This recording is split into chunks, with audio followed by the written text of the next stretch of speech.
How's it going, everybody? So this is a boxing GOATs iceberg I made recently. There's around 50 fighters. I think there's just over 50. But basically, all 50 of these fighters have a legitimate claim of being in the top 50 greatest boxers of all time. The way I have done the list is I've done it from most popular fighters at the top. So the guys at the very top of the list are the ones pretty much everyone knows. And as you gradually go down, they become less and less known. Not necessarily their names, you might know their names, but definitely their claim to greatness. So the idea is to basically go through each fighter and give a detailed description on each fighter's career, their legacies and what they achieved. A little bit of the downside as well, because when you're judging all time, you have to judge the good and the bad. And then ultimately, once I've gone through all of these fighters, you will have a broader scope of the GOATs of boxing. And then what I'm going to try and do is rank them into different sections. So the fighters in the 40s and 50s, 30s, 20s, 10s, and then I'm going to do the top 6, who I believe are the real GOATs of boxing, and then 7 to 10. Just before we start, this is covering a broad scope of boxing. This is covering over 130 years of different fighters. So I have noticed in recent years, there's been a lot of recency bias. You know, you look at the greatest of all time and you don't really get a list that goes beyond the 60s or the 70s.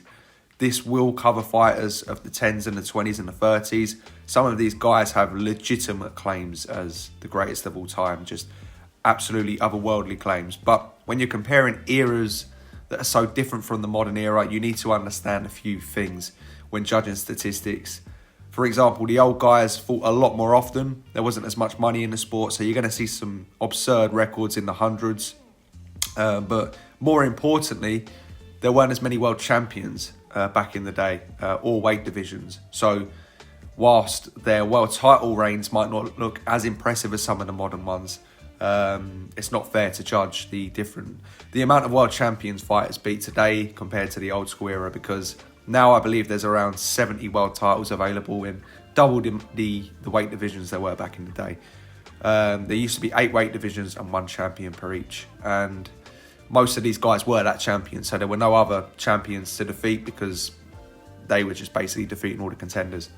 Right, let's get going. As I say, I'm just going to touch upon these fighters, briefly give a brief overview, and then I'm going to rank it all at the end. So don't worry if you don't see the ranking as I go at the end. So I'm going to start off with the most popular category, the category at the top. These are fighters that everyone knows today, whether it's due to their iconic status or whether they've been the most dominant fighter in recent years or currently. And starting off with none other than Floyd Mayweather Jr., 50-0. Mayweather compiled a undefeated record of 50 fights. It is the most wins of an undefeated fighter in history to retire.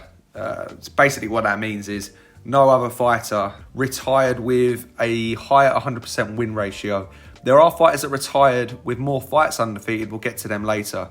But Floyd's 50-0 is the record. He beat Rocky Marciano's 49-0 when he beat Conor McGregor. Mayweather was a defensive genius throughout his entire career, but he kind of had 2 phases across his career.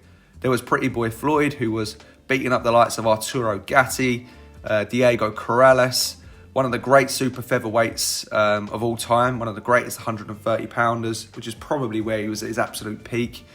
As he continued to progress through his career, he became the star of the sport, the pound-for-pound star, and the pay-per-view star after he beat Oscar De La Hoya.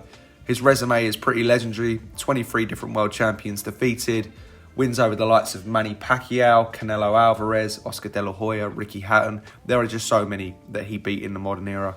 So Pretty Boy Floyd, a complete fighter who could punch. Money Mayweather, an impenetrable defensive genius. Amazing longevity, basically 2 decades that he was in the top of the game. As was Manny Pacquiao, who is actually boxing's only ever world champion to win titles across 4 different decades. Manny's got so many unbelievable records, the most famous being the 8 weight divisions. Something people commonly skip when they talk about his 8 weight division conquest is the fact that he himself jumped 2 divisions where he didn't win titles, but he still fought top fighters. So he really fought across a span of 10 weight divisions, which no one's ever come close to in the modern era.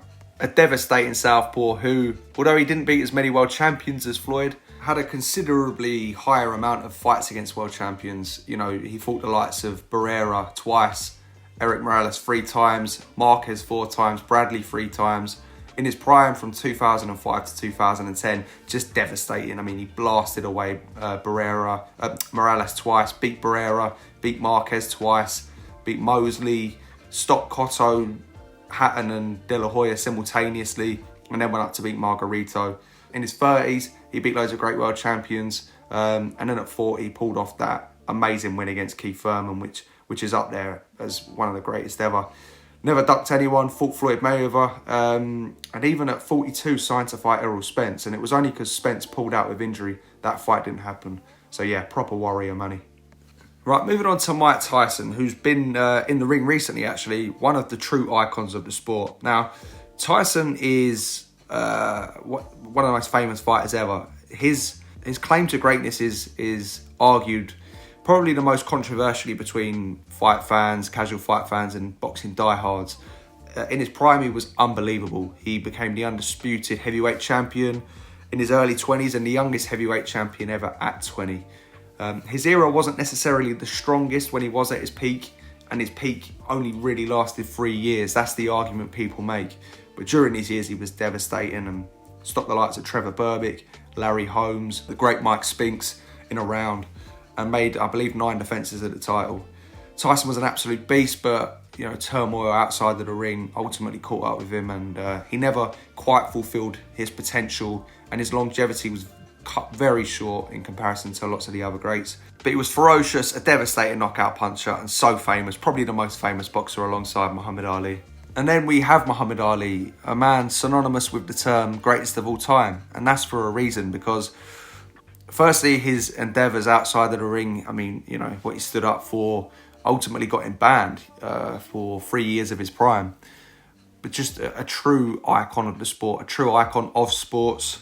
But solely in the ring, in his prime, there was no one at heavyweight that ever moved like him. Probably the fastest hands ever at heavyweight, and in undeniably the toughest eras of heavyweight boxing. Across the 60s, beat the likes of Sonny Liston, Floyd Patterson multiple times, Henry Cooper, Ernie Terrell, all of those guys. But after his ban, come back in the 70s and, you know, was in those brutal fights with Joe Frazier, beat him twice, beat George Foreman in the biggest fight in probably boxing history, beat Ron Lyle, you know, Ernie Shavers, just so many great fighters, Ken Norton a couple of times.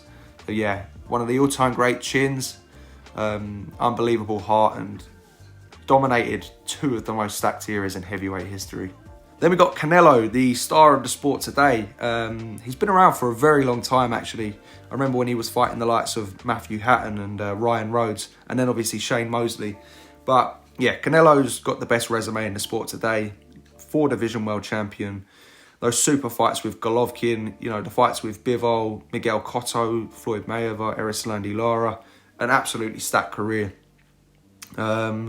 There is the argument that he does occasionally pick his fights, but, you know, he went on that undisputed run at super middleweight where, granted, he was a slight favourite, but that was unbelievable. They were pretty much undefeated world champions that he systematically cleared out. Canelo is not your traditional Mexican-style boxer. He boxes with a great counter-punching ability. In modern day, well, like sort of recently, he's sort of plodding forward now and just smashing people up, but he used to be a great combination puncher as well, and one of the greatest Mexican fighters of all time. And then there's Sugar Ray Robinson, the name synonymous with the greatest of all time, similarly to Ali, but Robinson more so for his endeavours in the ring. Probably the most complete fighter boxing's ever seen. He fought 201 times. He was only ever stopped once due to heat exhaustion, all the way up at light heavyweight in a fight he was winning. He was never dropped. Involved in a couple of fight of the years against Carmen Basilio. He had 109 knockouts and could knock you out with one punch or those staggering combination punches he threw. He lost once in his first 130 odd fights, and he completely cleared out the welterweight scene and the middleweight scene. I think he had 29 fights against Hall of Famers, because considering he was the sole world champion for much of his career, the Hall of Famers would have basically been world champions today in the modern context. And yeah, he just had that run at welterweight is probably the greatest run ever seen. And then when he started sort of losing at middleweight in his mid-30s against the likes of Fulmer, Basilio, Paul Pender, he would always win the rematch and avenge those defeats in absolutely brutal fights. And he became a 5-time middleweight champion of the world too. So when he was sort of at the end of his best, I think he'd lost 6 times to like 136 wins or something. Then he took most of his losses past his best because he didn't really earn a great deal of money back then. And you'll find a theme with lots of the old school fighters doing that. Right, moving down. These are equally as famous, really, but maybe not as known to the masses. Roy Jones Jr. Probably the most complete fighter of the modern era. He could box. Roy could move.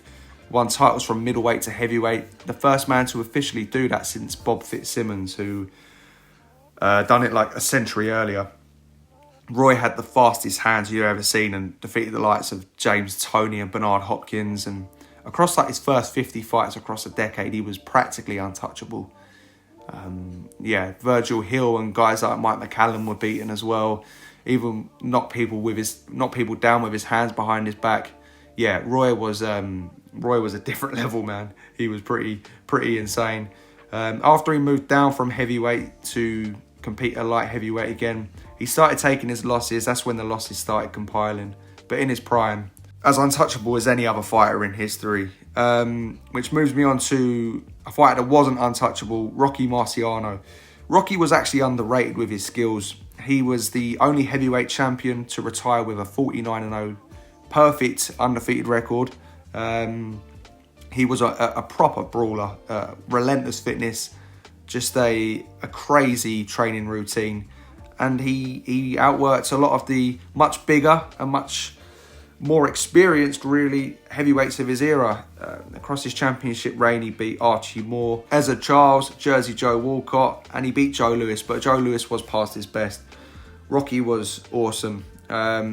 Great determination, overcame the odds to fulfill a perfect record, really. Moving on to Marvin Hagler, the middleweight champion for just shy of 7 years. Hagler made 12 successful defences of that title, scoring 11 knockouts before he lost to Sugar Ray Leonard in his final fight. He beat the likes of Robert Mugabe, John Mugabe. Robert Mugabe's a bit different to John Mugabe. Beat the likes of John Mugabe and Tommy Hearns in absolute wars. Some of the greatest fights ever. Also beat Roberto Duran over 15 rounds after snatching the title from Alan Minter. Hagler was seriously tough. Dropped once, but controversially. But even before he got a shot at the title, he was fighting killers in like Willie Monroe, Benny Briscoe, those guys in the Philadelphia fights. And just sheer determination. Took like 50 fights to get a pro title, a world title shot. And once he got the title, he held on to it for 7 years, as I say. Lennox Lewis, the undisputed heavyweight champion of the world for quite a while until Alexander Usyk, who is going to be next on this list, recently achieved that.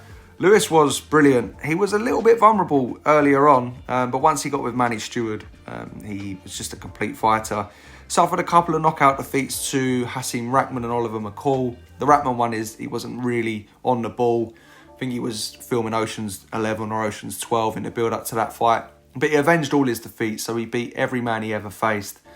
Similarly to Ali, probably the second toughest era in heavyweight history that he dominated. His resume is stacked. There's the fights with Vitaly Klitschko, which is an absolute war. Evander Holyfield, Mike Tyson, Tommy Morrison, Frank Bruno, David Tua. I mean, that was a really stacked division. Lewis's jab was excellent. Great power puncher and a brilliant boxing brain. And then there's Alexander Usyk, who is the current, he very recently relinquished the IBF title due to politics, but basically is the best heavyweight in the world and was the undisputed champion after beating Tyson Fury. Usyk is a skillful southpaw, has cleared out much of the top guys at the heavyweight division, beating Fury, Joshua twice, Dubois and Derek Chisora. It's a pretty legendary run, but it's off the back of an equally impressive run at cruiserweight when the division was absolutely stacked. There was the World Boxing Super Series going on, and Usyk basically just cleared up the division. Beat Maurice Bradis, a really underrated champion in a war. Beat the hard-punching Gassiev, knocked out Tony Bellew, and beat Krzysztof Glowatsky, as well as Marco Huck and Michael Hunter. And he did most of this, pretty much all of this, away from home in his opponent's backyard. Moving on to Thomas Hearns, one of the iconic Four Kings and the only man to ever ice Roberto Duran in 119 fights. Hearns was a monster for a welterweight, freakishly big, and set probably one of the greatest right hands the sport's ever seen up to knock out further greats like Pepino Cuevas at the division. He had that amazing war with Marvin Hagler, which he lost, and a similarly amazing war which he lost again to Sugar Ray Leonard in the first fight. After being up on the cards, he was stopped in the 14th round. But Hearns was a beast. A 5-division champion who fought many of the all-time greats. Also beat Wilfred Benitez as his standout. And yeah, his courage, vulnerability and punching power made him one of the most exciting fighters you could ever watch. And then we got Sugar Ray Leonard, who was the star of the 1980s, who after winning an Olympic gold medal in the 70s, embarked on one of the greatest primes ever. Pretty short compared to other primes, but defeated Floyd Mayweather Sr. before ultimately knocking out, actually, the great Wilfred Benitez in 15 rounds for the welterweight title. He then scored a brutal knockout against Davey Boy Green before going back-to-back against the prime Roberto Duran, losing the brawl in Montreal in the first fight in an absolute classic, one of the greatest fights ever seen, over 15 rounds, and then ultimately adjusting to out-psych and stop Roberto Duran in the famous no-mass rematch. He would stop Tommy Hearns, similarly in one of the greatest fights ever seen. They actually had a rematch years later, and it was a draw, but Hearns was the rightful winner, if I'm honest. I think he was robbed of that one. But Leonard beat the likes of Ayub Kaluli, and then he had problems with his eyes. So he took about 5 years out the ring in his mid-20s, which most of the great fighters don't. But he came back and beat Marvin Hagler in a controversial fight that I've always seen Leonard just stealing on points. And then after that, he beat Donnie Lalonde and won titles at a light heavyweight before ultimately losing to the likes of Terry Norris and Hector Camacho past his best. Moving down now slightly, still very famous fighters, but maybe the ones your casual fan on the street might not be able to tell you about. Julio Cesar Chavez, in my opinion, the greatest Mexican boxer the world's ever seen. I mean, the guy went 89-0 with something like 76 knockouts. I can't remember off the top of my head, but it was definitely 89-0 with one draw.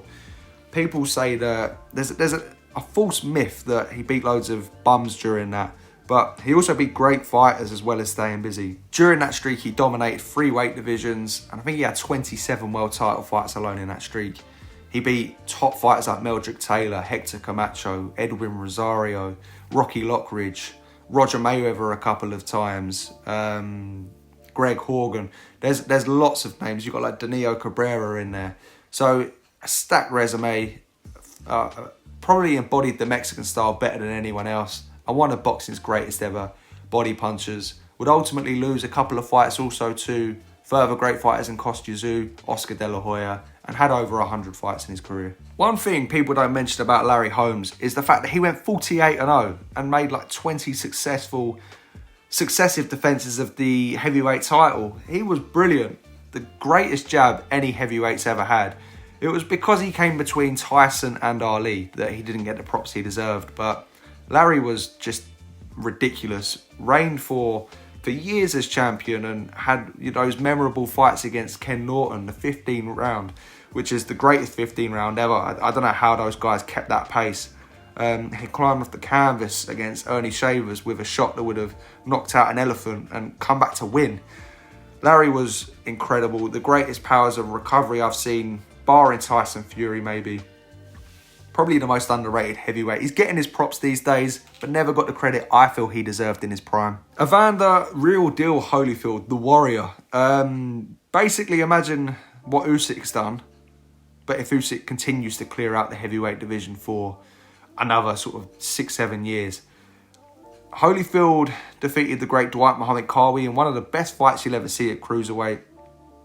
And Holyfield kind of cemented himself as the greatest cruiserweight of all time. Now, Usyk is the only one that can argue that claim, but he went undisputed in that division before moving up to have So many memorable brawls at heavyweight. He knocked out Buster Douglas to become undisputed champion, but then had that amazing trilogy with Riddick Bowe. He beat Mike Tyson twice, had 2 fights with Lennox Lewis, fights with Michael Moore, even boxed the massive champion Nikolai Valuev later on in his career. But Holyfield was an absolute beast. As was Oscar De La Hoya. Similarly to Holyfield, a warrior who got in with everyone. I don't think there's been a fighter in the modern era that's fought the current pound-for-pound number 1 as many times as De La Hoya. He boxed Pacquiao, Mayweather went both for pound-for-pound number 1, Mosley, Trinidad.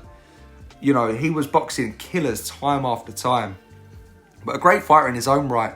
Jumped tons of weight divisions, won loads of titles, really fast hands, a phenomenal amateur pedigree.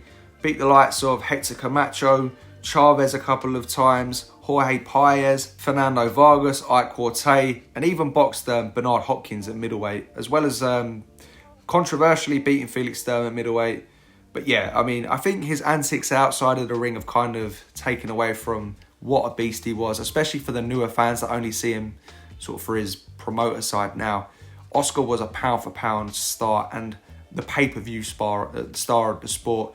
There was no one as popular as Oscar in his day. And this section here seems to be covering sort of lots of the 90s fighters. James Toney went up from middleweight to heavyweight as Roy Jones did.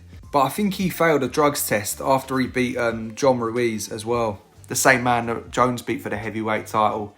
But Toney was slick, man. I mean, one of the great middleweights. His fights with Mike McCallum are up there as the most technically perfect fights you'll ever see. Toney learned a lot from the old school fighters like Ezard Charles and Archie Moore. Probably the greatest shoulder roll I've ever seen in the pocket. So he would basically stand up close with opponents and they still couldn't hit him. Tons of courage. The fight against Vasily Zhirov at cruiserweight is one of the most dramatic cruiserweight fights you'll ever see. The Michael Nunn fight where he pulled the knockout out of the bag. The Evander Holyfield stoppage. He was just in with everyone and proper old school. Never stopped. Only dropped sort of 2 or 3 times. Considering the weight divisions he covered, it's seriously impressive stuff. And then we got Pernell Whitaker, who may be one of the more robbed great fighters ever. Whitaker was a defensive wizard. Like, he was seemingly be off balance, but still make great fighters. And I mean great fighters miss like amateurs. You have the Oscar De La Hoya fight, the Julio Cesar Chavez fight, which was one of the worst robberies ever. Whitaker deserved to win that fight. He was also robbed against another Mexican puncher in Jose Luis Ramirez, a fight he clearly won, and he ultimately went on to win the rematch. But Pernell was a brilliant champion and one of the most mesmeric fights to watch the way he moved. It was hypnotic watching him when he was in full flow. And whilst he's considered one of the greatest defensive fighters of all time, Roberto Duran, on the other hand, is probably the greatest aggressive fighter we've had since the 70s. But his defense is extremely underrated because I think he's also one of the all-time great defensive fighters. Duran started in 1969. He boxed across 5 different decades. He beat the legendary Ernesto Marcel, who was a featherweight champion, and then knocked out Ken Buchanan for the title, reigning as the greatest lightweight the sport's ever seen for 7 years. By the time that he had finished his reign at lightweight and had been a champion for just shy of 7 years, the famous trio of Hagler, Hearns and Leonard hadn't even ever won a world title at the weight divisions above. Duran would go up to beat welterweight Hall of Famer Carlos Palomino and Sugar Ray Leonard in one of the greatest fights of all time. The only man to ever beat a prime Leonard. He then lost a couple of fights to Wilfred Benitez, Kirkman Lang and the rematch to Leonard before he was kind of written off. The thing about Duran is he was so great in his prime, but he made these incredible comebacks. He came back and knocked out Hall of Famer Pepino Cuevas and then became a 3-division champion when he stopped Davey Moore. For a former lightweight to go in with Marvin Hagler and go the full 15 rounds and have a lead going late into that fight is just unbelievable. But Duran did that. And after those 3 fights simultaneously, which are absolute killers, he was blown away by Tommy Hearns. But years later at 38, he went and beat the man who knocked out Tommy Hearns, the fearsome Iron Barkley, who was a middleweight destroyer.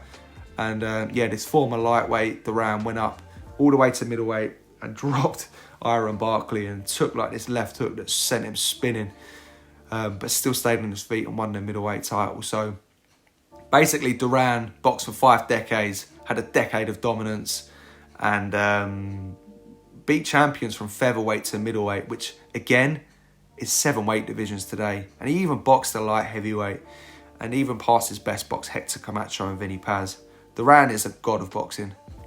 Bernard Hopkins, one of the more underrated fighters in terms of his greatness, because I mean, he was champion at middleweight for 10 years. It's one of the longest reigns, but Hopkins is known for his freakish longevity. A world champion in his 50s, and in his 40s alone, at light heavyweight, he had a Hall of Fame-worthy career. Beat Jean Pascal a couple of times, fought Joe Calzaghe, beat Kelly Pavlik up. He beat up Felix Trinidad when he was in his middleweight days. A couple of fights with Jermaine Taylor, and went the distance with Kovalev. Just a great fighter, as crafty as any fighter has ever been. Amazing discipline, and as I say, after that 10-year reign, to be champion at 50 is probably the greatest longevity ever seen. And lastly is Japanese sensation Naoya Inoue, who is currently my pound for pound number 1. And I've had him pound for pound number 1 since about 2019, 2020. The thing about Inoue is he's obviously achieved most of his accomplishments in Asia, and the Western culture doesn't really accept Asian fighters as easily as they do their own. So a lot of what Inoue's done has gone massively under the radar. People think he's just been around for sort of 3-4 years since the Donaire fight, but he's been world champion for 10 years already. Similarly to Pacquiao, he's also skipped a division. So whilst he's a 4-division champion, he's gone 5 divisions. He's had something like 23 world title wins in a row with 21 knockouts. He's been in a fight of the year, so he's proved his courage. He's absolutely just blasted people away in a fashion that other fighters of that division haven't. He blasted away Nonito Donaire, dominated Stephen Fulton, who was the toughest champion at super bantamweight. He's gone undisputed in 2 divisions within a year. He's freakishly fast, one of the greatest small punchers ever, and yeah, he's already a couple of world title fights just below Floyd Mayweather. So whilst I think he's got another 5 years in him and he's actively fighting consistently, I think he's going to go on and smash records. Oh, and yeah, he has also fought in America 3 times already, as well as fighting in Scotland. So before anyone decides to comment that he needs to fight in the States to prove himself, he's done that, and he's beaten the best American in his division as well, comprehensively.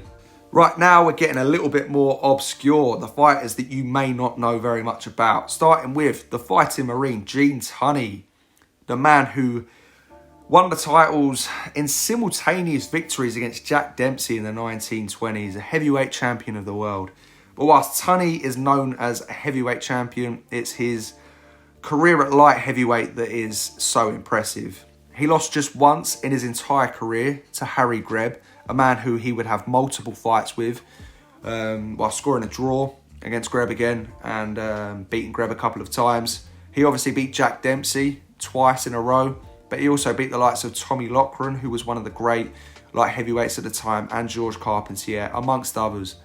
The only downside I would say to Tunney's greatness is he never fought black fighters, which that sounds terrible now, and it is terrible, obviously. But back in the 10s and the 20s and the 30s, lots of great fighters, lots of white fighters drew the colour line because it was just culturally accepted at the time. Black fighters got a lot of serious injustice, and it restricted lots of their careers. There's going to be a few we cover in here.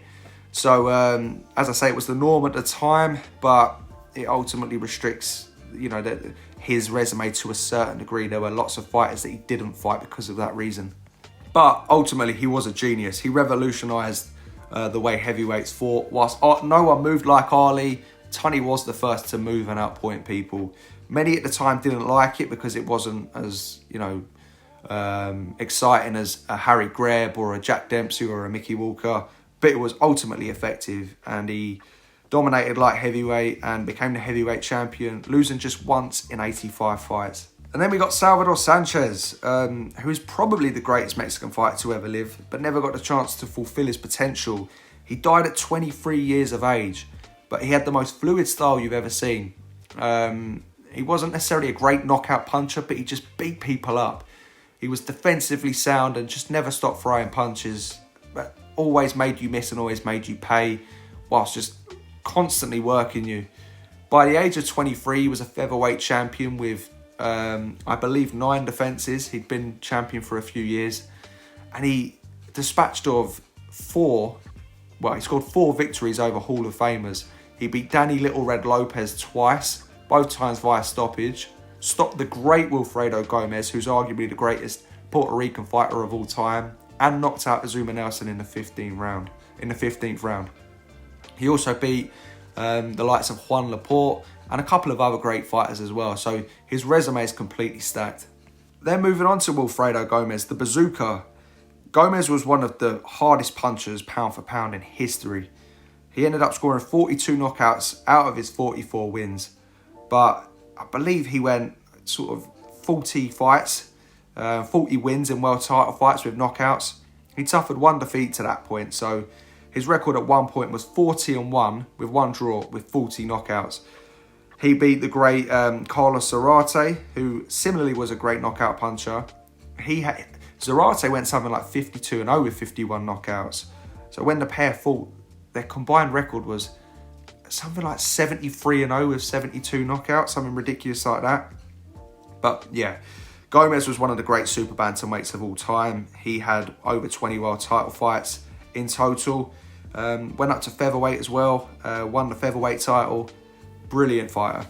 Now we got a couple of heavyweights as well. So Joe Louis, I mean, most of you would have heard Joe Louis's name, but I think a lot of people don't quite understand how great Joe Louis was, and he was held in such high regards for a while. I was watching an interview of Sonny Liston when he was building to his fight with Muhammad Ali, and Liston sort of laughed and went, Ali thinks he's going to be as great as Joe Louis. And it kind of just put into context, because now Ali is on par, or if not surpassed Joe Louis.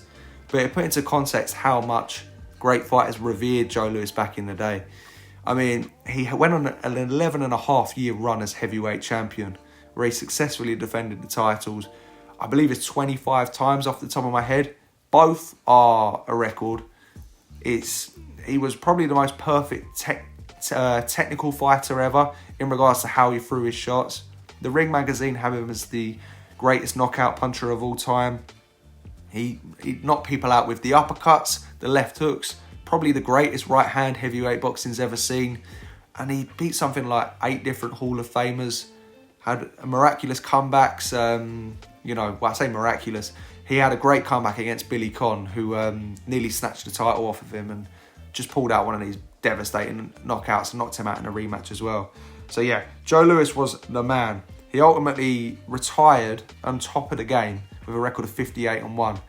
But he had to come back because I believe he served in the army. I believe he paid for the war efforts in the Second World War, and then he got taxed on it, so he needed money when he came back.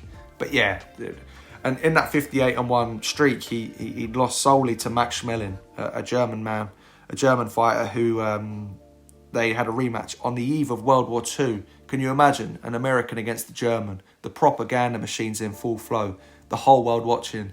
The only man who's ever beaten him in the biggest fight in history, and he went out and stopped Schmeling in a round. So yeah, Joe Louis was class. And Joe Louis was kind of nationally accepted in the States as the first black American heavyweight champion to be accepted by the people. But America's and history's first ever black heavyweight champion was Jack Johnson, and he had a torrid time in the early 20th century, but he was one of the most resilient men boxing's ever seen, because the entire system was out to get him, basically. Black fighters just weren't allowed to fight for titles. He eventually cornered the champion in Australia and won the title. But before he was even champion, I mean, the stuff he had to deal with was just ridiculous. And he was fighting the legitimate all-time great black heavyweights that never got a shot. Guys like Sam Langford he beat on points. He beat Joe Jeanette a couple of times. Young Peter Jackson. There's quite a lot of great fighters he beat early on in his career. I think he beat Sam McVeigh a couple of times. These guys are all legitimate Hall of Famers who, he was fighting from the very start of his career. But when he finally got a shot at the title, he ultimately defended it for a couple of years. He beat Jim Jeffries in, probably the most built fight of the time. It was kind of seen as a fight for, whites against blacks. And when he won that fight, there were riots and there were race riots and people were killed. It was terrible, the stuff that Johnson had to deal with. He beat the great middleweight champion Stanley Ketchel via 12-round knockout in a 20-round bout. The Jim Jeffries bout and the fireman Jim Flynn bout were scheduled for 45 rounds. So, yeah, that's what we're looking at here in regards to different eras. 45 rounders for heavyweight titles. But, yeah, ultimately, the American government, they created a law, basically, to arrest him. So he fled the country and he started fighting in Paris. He fought in Argentina, he fought in Cuba, and he ultimately lost the title to Jess Willard in Cuba. And he picked up quite a few of his losses past his best. But in his peak, for his time, he would just manhandle people. He was seen as a defensive genius because he was a great mover, but he was so much bigger and stronger than the competition. If you just look at his body, you know, he was so imposing and his physique was just so much stronger and he was just a freak for the time physically. Moving on to Carlos Monzon. This man is quite revered by many experts as the greatest middleweight ever. Because I always get stick when I talk about Monzon. People say, oh, he's not as good as Hagler. But Monzon made 14 successful defenses of his title and held it for longer than Hagler. He was Argentinian. He never really did anything special, particularly stylistically. He had an excellent jab. He was very tough. He never got stopped in 100 pro fights. And he was just a menace. You know, he was just relentless. He won the title and beat many great Hall of Famers, actually. Nino Benvenuti a couple of times, Rodrigo Valdez, Emil Griffith, Jose Napoles. And realistically, was probably the second greatest fighter of the 1970s behind Roberto Duran. The statistic that stands out to me with Monzon's career that I'm always sort of awestruck by is he lost 3 times in his whole career in 100 fights. But those 3 losses were in his first 19 fights when he was young. He then went 81 fights unbeaten, and his entire middleweight reign was during that streak, which he won every fight as middleweight champion, and he retired on top. And then there's Alexis Arguello, Nicaragua's greatest fighter of all time, another of the underrated greats. Arguello was dominant across 3 different weight divisions. He gunned for a 4th division at light welterweight against Aaron Pryor in like one of the greatest fights you'll ever wish to see. Like from the first round to I believe it was round 14 when Arguello was eventually stopped. The two were just non-stop. But yeah, I think Arguello is the greatest super featherweight that's ever lived.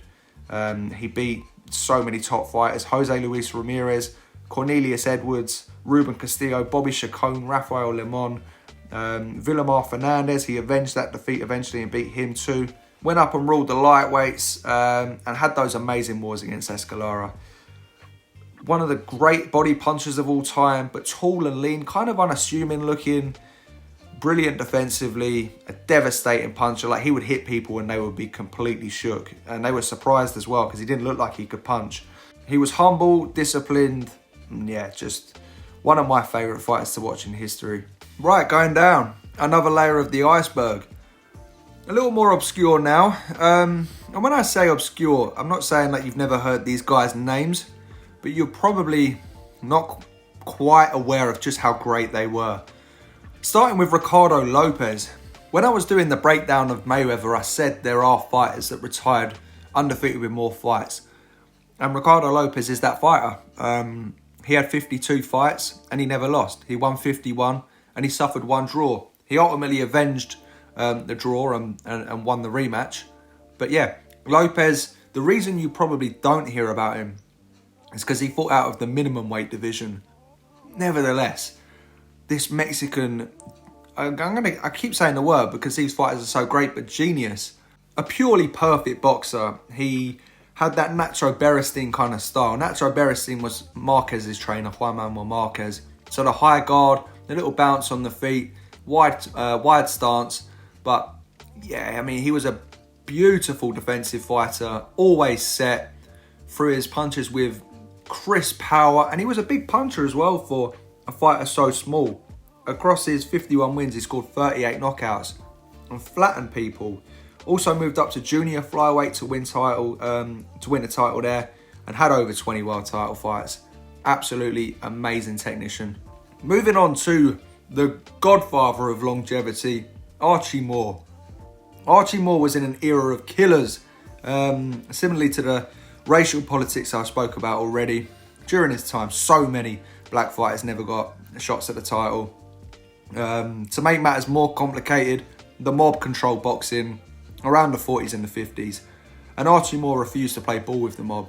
So he was basically never going to get a title shot until the age of 40. And throughout these years, he boxed an era of killers. He boxed all the guys in the Black Murderers Row, which is a group of fighters that were so good, and obviously due to the racial politics as mentioned and so avoided, they boxed each other 62 times. And he beat many of those fighters. He boxed Charlie Burley a couple of times, Ezard Charles, and he compiled so many wins against Hall of Famers in his prime years.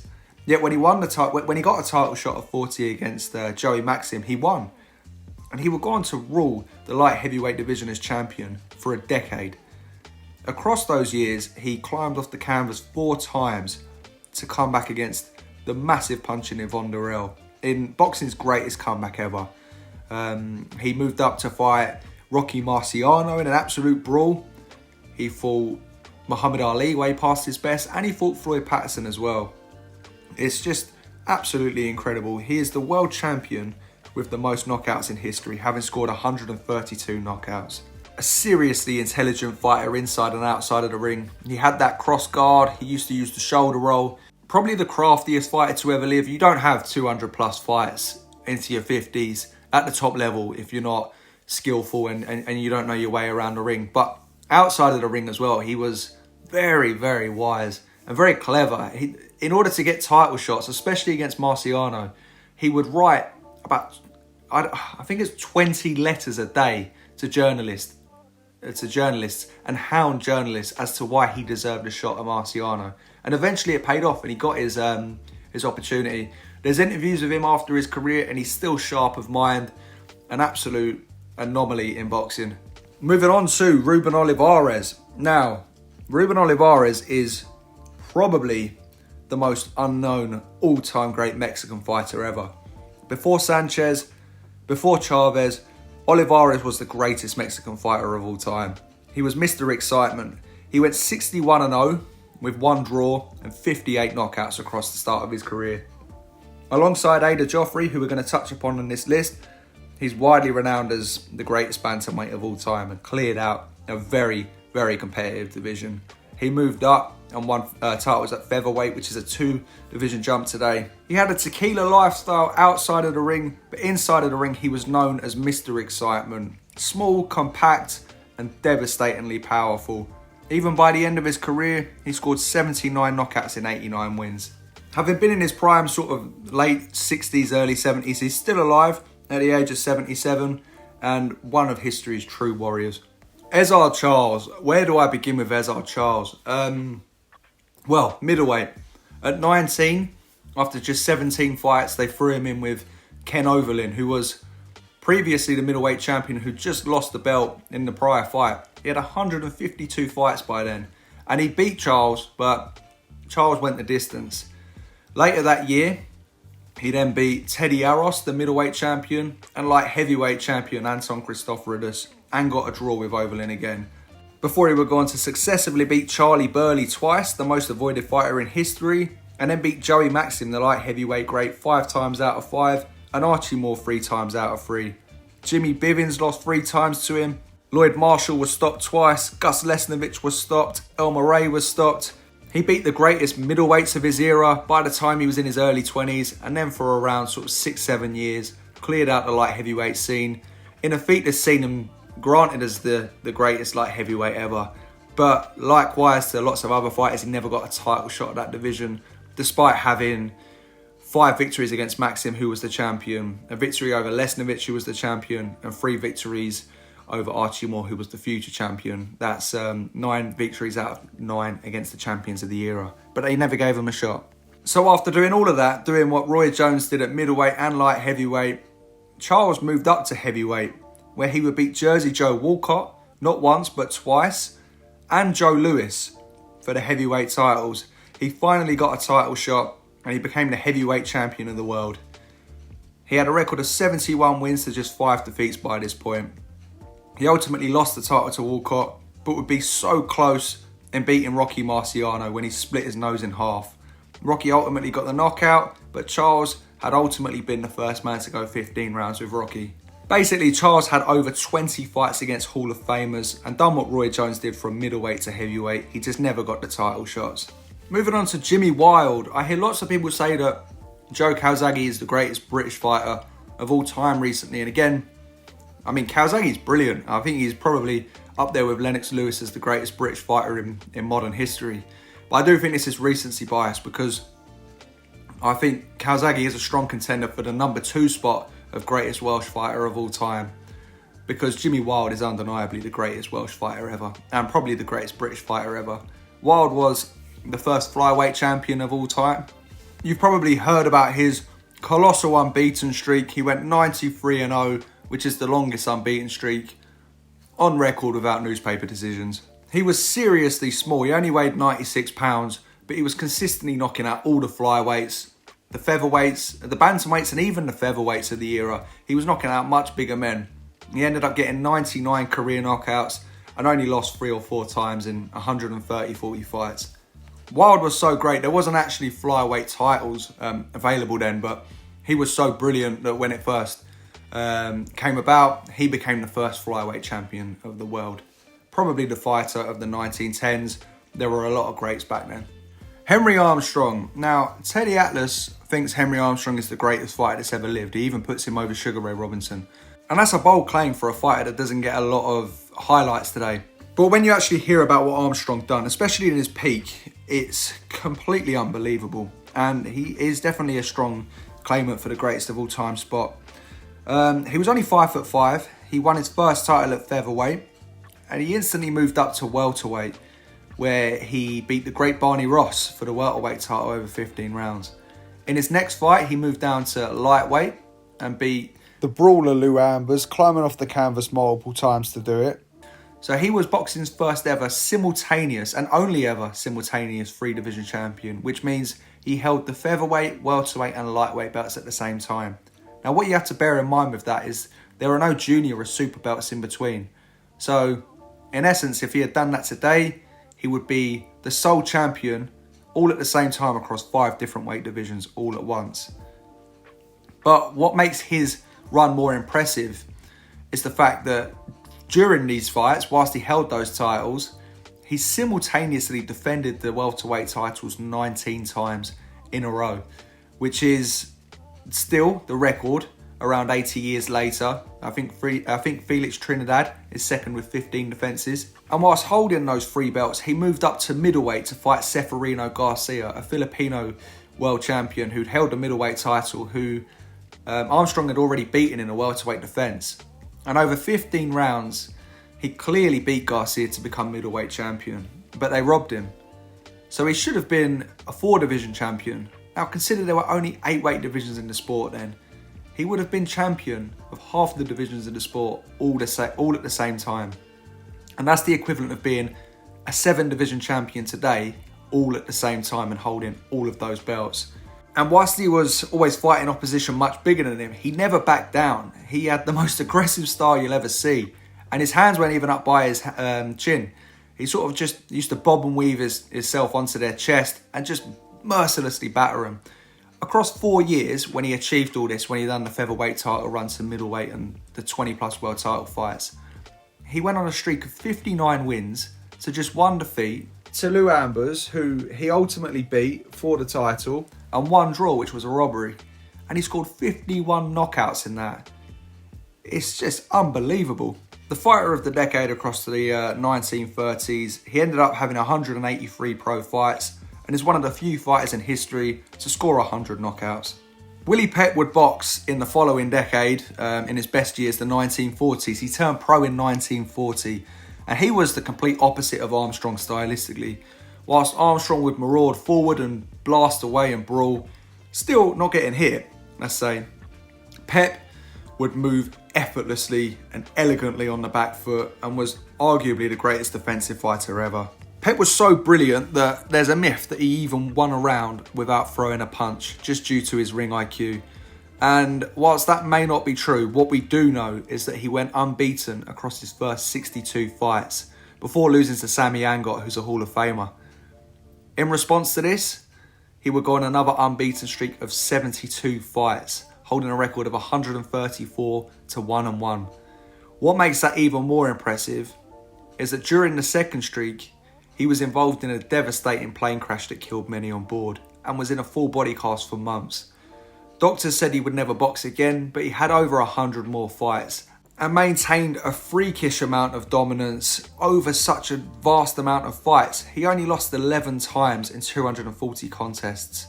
He was the featherweight champion for much of the 1940s and beat great fighters in Sandy Sadler, a man who had over 100 knockouts, Manuel Ortiz, one of the greatest smaller fighters in history, and a ton of other world champions. Plus, loads of people say he looks like me, which I will always take because he's such a great fighter. Right, down to the second to last part of the iceberg. Now we're getting on to seriously obscure fighters. Harry Greb.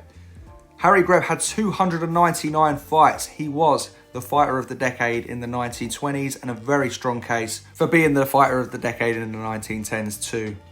He beat 16 different Hall of Famers, which is considerably the most in history, but he beat most of these guys multiple times. He would only lose 16 fights out of basically 300, and he beat all of the greats from welterweight to heavyweight. Whilst other fighters took a slightly easier route using the colour line to avoid fighting black fighters, Greb always sought the toughest challenges. And not only fought great black fighters in middleweight champion Tiger Flowers, Jack Blackburn, but would also fight the greatest black heavyweights of his time in Kid Norfolk. Greb was the only ever man to beat Gene Tunney, and he beat him up so badly he hospitalised him. He beat the great middleweight Tiger Flowers, as well as all-time great welterweight Mickey Walker in the fight of the decade. Some of the greatest fighters of the era in Tommy Loughran and Battling Levinsky would suffer anywhere from 4 to 6 defeats to Greb. He had to have well over 200 contests, ranging from 10 to 20 rounds until he got a middleweight title shot, and when he did, he beat Johnny Wilson for the title. But before that, he cleared out the light heavyweight scene and also cleared out the heavyweight contenders gunning for Jack Dempsey's title. He basically earned a right as the #1 contender for Dempsey's shot, but they wouldn't fight him. So instead, he literally went to Dempsey's camp and beat him up in a public sparring session. In 1919 alone, he went 45-0, with at least 10 of those fights being against International Boxing Hall of Famers. And what makes this all even more amazing is that when he fought Kid Norfolk, he was permanently blinded in one eye. So many of these wins were fought with one eye. Sam Langford is, without a doubt, the greatest fighter to never win a world title. Langford may have fought anywhere up to 600 fights, but officially, he's bordering around 300, and he had 126 knockouts. He was only 5'7", and at 17 years of age in the late 1900s, he outpointed Joe Gans, the lightweight champion of the world, who was widely considered the greatest fighter boxing had ever seen at the time. He'd done it over 15 rounds, but he never won the title because he missed weight. The following year, he would go on to face Barbados Joe Walcott, who was widely regarded as the greatest welterweight of all time, and many thought he was robbed in that. After that, he jumped from welterweight all the way up to heavyweight and went the distance with Jack Johnson. On a subject we keep touching upon, obviously the racial politics at the time prevented Langford and lots of other black fighters from getting a title shot. So Langford took on a string of much bigger heavyweight Hall of Famers in over 40 fights, and he knocked all of them out. He knocked out Joe Jeanette and Sam McVeigh. I think he scored 14 victories against them collectively, and he boxed Harry Wills 17 times. Although he lost most of those, he knocked him out.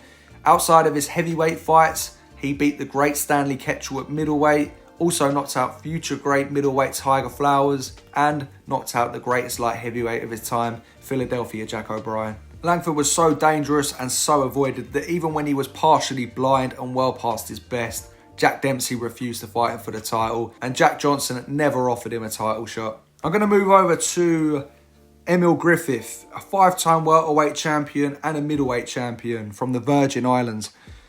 Boxing predominantly in the 1960s, Griffith is one of the greatest fighters that you never hear about. He also won the light middleweight titles, I forgot to mention as well. In his prime years, he had some really brutal fights against the likes of Luis Rodriguez. There was also a trilogy against Benny Paret, who Griffith sadly killed in their third and final fight.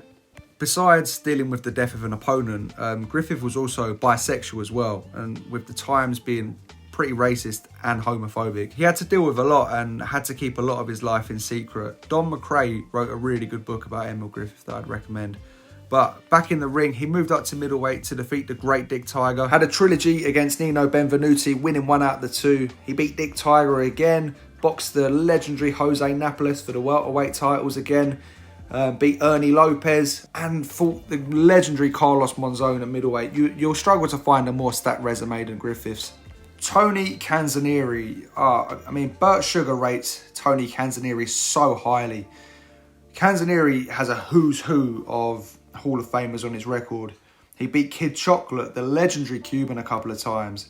Jack Kid Berg a couple of times. Billy Petroli. Had those brutal fights against Barney Ross. Baby Arizmendi, Frankie Click, Leo Rodak. All of these guys are Hall of Famers. But Canzonieri was as slick as you could get. And was involved in so many lightweight brawls. The 1930s was the golden era for lightweights, where you had guys like Lou Ambers, Barney Ross, Henry Armstrong, and obviously Tony Canzonieri. I believe Canzonieri beat 12 Hall of Famers off the top of my head, which is amongst the most in history. He was as slick as you'll ever get, a world champion by the age of 18 and a 3-division champion. Ada Joffrey is known as the Golden Bantamweight. By all accounts, the greatest bantamweight the world's ever seen. The Ring magazine in 1996 ranked him as the 9th greatest boxer of the previous 50 years. He is undeniably Brazil's greatest ever fighter, and many believe the fighter of the decade in the 1960s, which is where he was at his peak, where he was TKOing the likes of Jose Medel, Bernardo Caraballo, Johnny Caldwell at bantamweight. He also fought Jose Medel and went unbeaten across his first 50 fights, 47-0 with 3 draws, before he ultimately met the only man that would ever defeat him across his entire career, Japanese legend Fighting Harada, who beat Joffrey twice, the only 2 defeats he would suffer across an 80-odd fight career. After Harada beat him, he made a comeback. He came back to the ring and won every fight. He would even move up to featherweight, where he would defeat Jose Legra to win the title. The legendary Mexican Vicente Saldivar, who is one of the most underrated Mexicans ever, amongst many others. He had 78 fights and only 2 defeats to 1 man. Joffrey was a vicious body puncher. He had 50 knockouts, excellent head movement. He was really stocky, but he also had that Lomachenko-esque footwork. Right, we're now on the final one, but I've just realised I actually didn't cover George Foreman or Sonny Liston. So I'm going to backtrack slightly. Sonny Liston these 2 guys are the intimidators of their era. I think Sonny Liston still remains the most intimidating fighter ever, because he had serious connections with the mob as well. Had a really rough life growing up. His dad used to whip him as a kid and he got no love. And he was a very misunderstood figure, I think. He went through a lot in his life. And but as a fighter, oh my days. It's, again, another one people look back and they think, well, he didn't have many world title fights. But because of his image, he didn't necessarily get a world title shot early on. And, he was basically connected with the mob very heavily. And he, he used to beat people up for the mob. So, yeah. But on his way to the heavyweight title, he's the only fighter in history that's ever knocked out defeated, I should say, every top 10 contender on the way to the title shot. He then fought Floyd Patterson twice and scored 2 consecutive first-round knockouts. It's absolutely devastating. In modern context, he would have got a title shot well early and basically cleared out the entire division. When he lost to Ali, he ultimately lost the title, and the rematch was quite controversial in the stoppage. Many think it was a fixed fight. It produced that legendary photo of Ali standing over Liston. But yeah, Liston was an absolute beast. Foreman had 2 careers, really, the 70s and the 90s. In his prime, the second most intimidating fighter ever. You got to put Tyson in that mix as well. But the way he would absolutely ragdoll all-time great. formidable and durable fighters was terrifying. He knocked Frazier down a bunch of times in 2 rounds and then knocked him out again in the rematch. Absolutely blasted Ken Norton away. Had that amazing yo-yo fight against Ron Lyle. And of course, there was the legendary Rumble in the Jungle. But it was the 90s that cemented him as one of the all-time greats for me. Coming back and, you know, mixing it with Evander Holyfield and Tommy Morrison and knocking out Jerry Cooney, but ultimately the Michael Moorer fight to become the oldest heavyweight champion in history. What a beast Foreman was. But let's get to the bottom of the iceberg. Starting off with none other than the ghetto wizard, Benny Leonard, the second greatest lightweight in history. However, Ray Arcel, one of boxing's best ever trainers who coached Ezard Charles, a prime Roberto Duran and Benny Leonard, said that Leonard was the best fighter he ever trained. From the footage we have of Leonard, he's a complete defensive genius. He had I think he had 70 knockouts off the top of my head as well, so he could definitely punch.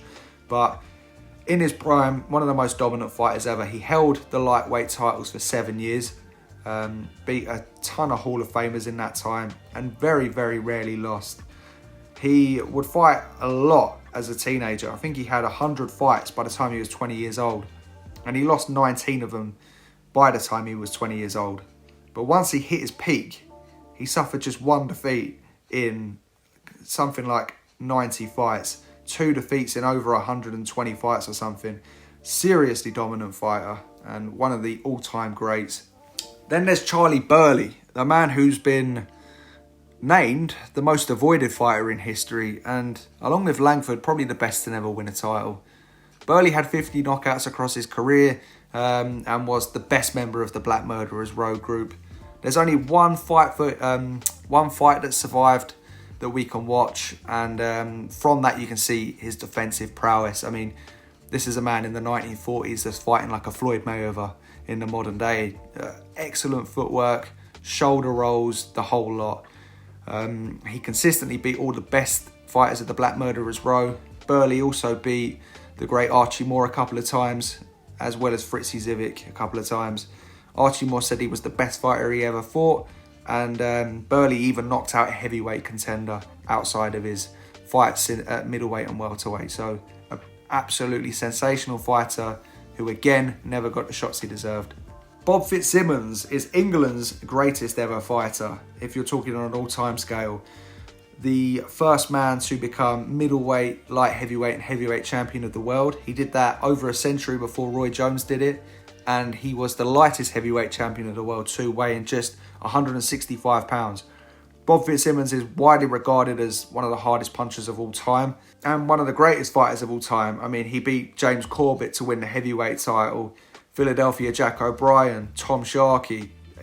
He fought Jim Jeffries, Joe Grimm, even boxed Jack Johnson, the legendary heavyweight champion.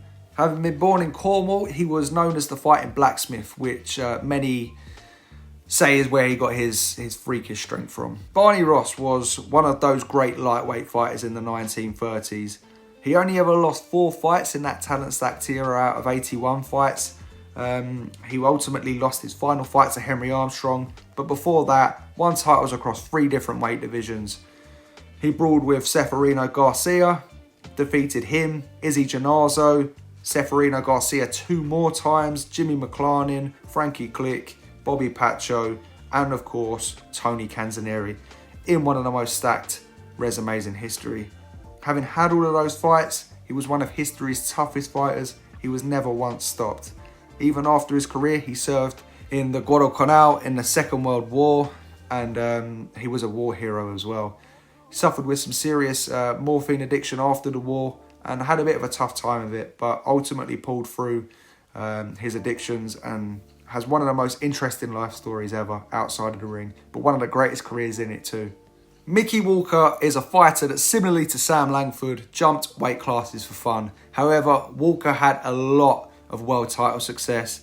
He was one of the great welterweights of the 1920s, an absolute brawler who won the welterweight title and then moved up to be great middleweights to become middleweight champion of the world. He boxed guys like Jack Britton, Harry Greb. He beat Tiger Flowers.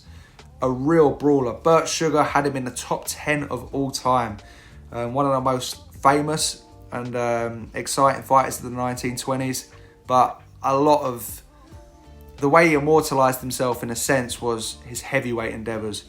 He moved all the way up to heavyweight and beat a lot of the genuine heavyweight contenders, despite only being the same height as Duran and a stocky welterweight brawler. Walker beat the likes of King Levinsky and Paulino Escudun at heavyweight before he actually scored a draw against future heavyweight champion of the world, Jack Sharkey, in a fight that some people think he won. It was probably his greatest 15-rounder, and he ultimately lost to future heavyweight champion Max Schmeling, which ended his heavyweight run. But he was a brilliant personality, even turned up to some fights drunk, and he had 164 fights. Right, we're nearly there now. I've done this all in one sitting with a little bit of editing, but we are nearly there. So if my voice is going a bit funny, bear with me. Joe Gans. Joe Gans ruled the lightweight scene in the 1900s for 7 years. One of history's true pioneers. He would fight multiple times in a day and even won a fight in a 42nd round against the Hall of Famer Battling Nelson. Gans is one of, again, a few fighters to have 100 career knockouts. And he beat so many great fighters. He was defensively sound, widely considered the greatest fighter to have ever lived at the time, and extremely dominant as well. And last but not least on this list, the Michigan Assassin, what a name, Stanley Ketchel. Stanley Ketchel was another fighter that was dead by the time he was 24. He was murdered via a gunshot wound, I believe of a jealous lover of the lady that was cooking his meal. Turned up and shot Ketchel in the stomach and murdered him on the farm. But before being murdered at such a young age, he had proven himself as one of history's hardest ever punching middleweights. A bloodthirsty savage in the ring. He had 51 wins to 7 defeats and 46 knockouts.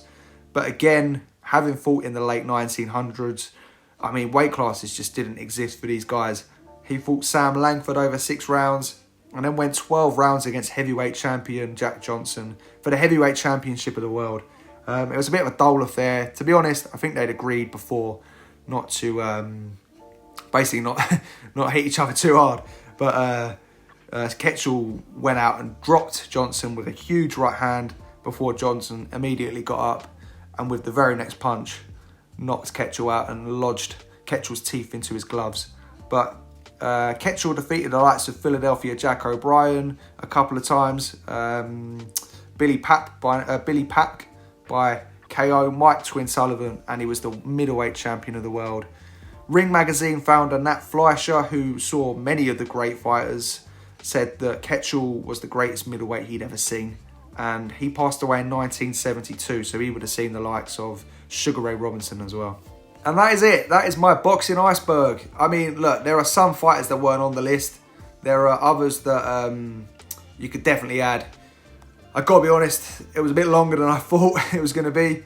But in regards to ranking them, because that took so long, I'm not going to systematically rank them. I've already done a top 50 list of all time. So I'm going to put that up now and just talk a little bit through my rankings.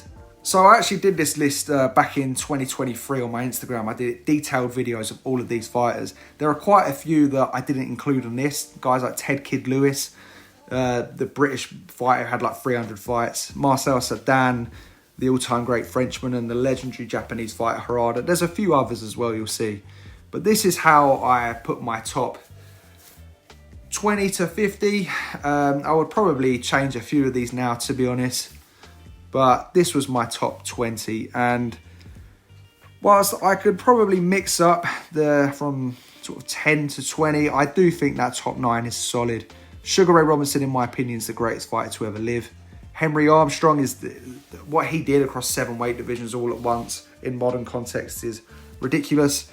Ali has the greatest resume in heavyweight history and just revolutionised the division in so many ways.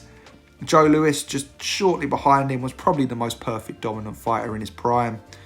Langford and Greb, I mean, just otherworldly. If there was more footage, they could definitely be number 1. I think Duran is so high because people forget that before he even had those famous fights, he was already dominant for a decade and arguably still pulled off the greatest wins of the 1980s after the 70s.